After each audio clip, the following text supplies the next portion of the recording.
What moves me to do my work is a great sense of passion and purpose. I'm a very action-oriented person, so I love to work towards a particular purpose.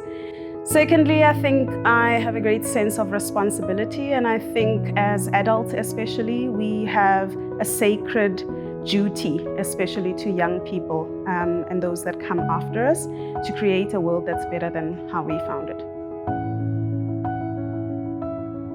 I work with the Learning Trust, which is an intermediary conduit grant maker. So we raise money from larger foundations to package that into grants, especially for smaller emerging nonprofits, particularly after-school programs.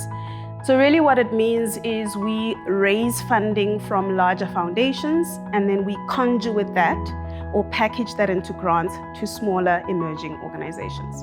In addition to the grant making, we also offer these organizations capacity support in the form of one-on-one coaching, and also create spaces for networking and skills sharing in the form of communities of practice and training sessions as well. There are various challenges in the education system in South Africa, both with teaching and learning. So firstly, with teaching, there are multiple constraints in the system with infrastructure backlogs where a lot of schools still don't have the basic services. Secondly, with knowledge and skills gaps amongst our teachers. And thirdly, I think a lack of resources in the classroom for adequate teaching and learning. We are faced and will be facing teacher shortages in 5 to 10 years. A lot of our teachers in the system are older than 50 and will be retiring, so we need to replace them at the rate of retirement. Our tertiary institutions are not producing as many teachers as we need in the system. And secondly, we need government to absorb those teachers and deploy them to schools.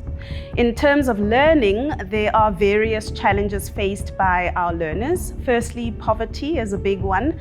80% of our learners attend quintile 1 to 3 schools, which are low to no fee schools in low income communities. That also means that many children go to school hungry, and children simply cannot learn on an empty stomach.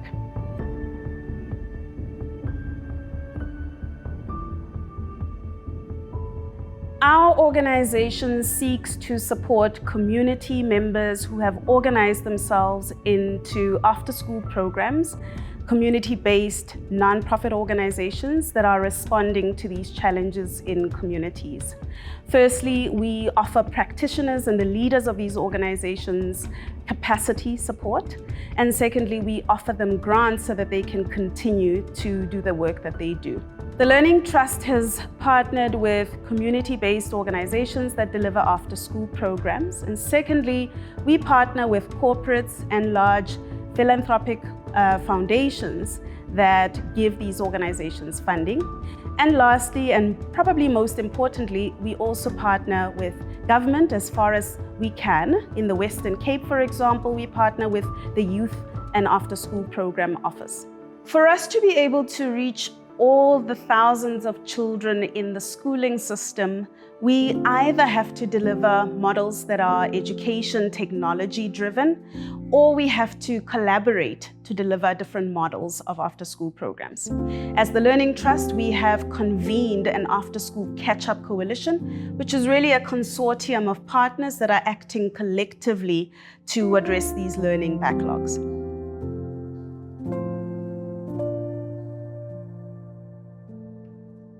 COVID-19 has exacerbated the learning backlogs that we've experienced in South Africa. And without the foundational skills of literacy and numeracy, it becomes difficult for learners to pass matric, to access a tertiary education, and ultimately to access jobs. These foundational skills are strongly linked to jobs and growth in our economy and the country overall. I think there's a role to play here for corporates and especially banks in supporting the organizations that support these learners. Civil society organizations, corporates, and philanthropic organizations are all doing what they can to address these issues. In particular, I do think that we need to partner with government a lot more, because public coffers is the only way that we can pay for innovative solutions that can be scaled throughout the system. So it's really important that funders, both corporate and philanthropic, see their funding as catalytic, which really means that we should be funding the testing of these innovative models, the measuring of success, and gathering of evidence that we can actually present to government for take-up throughout the system.